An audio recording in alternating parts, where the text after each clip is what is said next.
Selon un article du Daily Mail du 29 septembre dernier, cela fait des mois que le chalet de luxe du prince est mis en vente. Le prince Andrew a conclu l'achat de son chalet suisse il y a 7 ans. À la surprise de tout le monde, à cette époque, le chalet lui a coûté 20 millions d'euros. Les médias britanniques de cette époque parlaient du fait que le duc d'York n'avait pas les moyens de s'offrir un bien d'une telle valeur.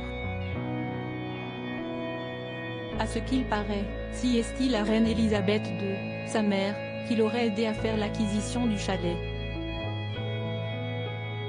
Le prince Andrew aurait financé l'achat du chalet grâce à une hypothèque. Le magnifique chalet de luxe du prince Andrew dispose de 7 chambres et d'une piscine intérieure. L'ancienne propriétaire du bien réclame que 8 millions d'euros lui soient remboursés par le duc d'York.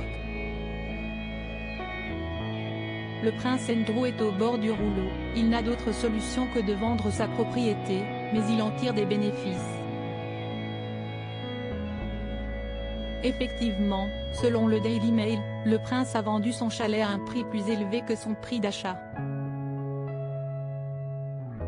Ce qui constitue pour lui un vrai billet de sortie pour se débarrasser de ses dettes.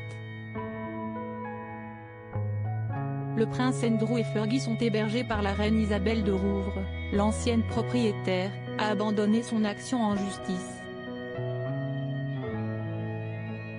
Le prince Andrew et son ex-femme Sarah Ferguson, avec qui il a acheté le chalet et Laura, ont convenu de vendre le bien. Ils ont également accepté d'utiliser l'argent obtenu pour le remboursement de leurs dettes, selon ce que rapporte le UK Times. Bien que cette vente soit la voie de sortie pour le prince, elle n'arrange pas tout. Le prince Andrew, n'ayant aucune fonction officielle, aucune fortune et aucun bien et plusieurs autres accusations en cours, ne peut compter que sur Elisabeth II. Selon Le Point, non seulement la reine lui verse de l'argent mensuellement, elle le loge également dans le splendide manoir Royal Lodge, à Windsor, en compagnie de son ex, Fergie.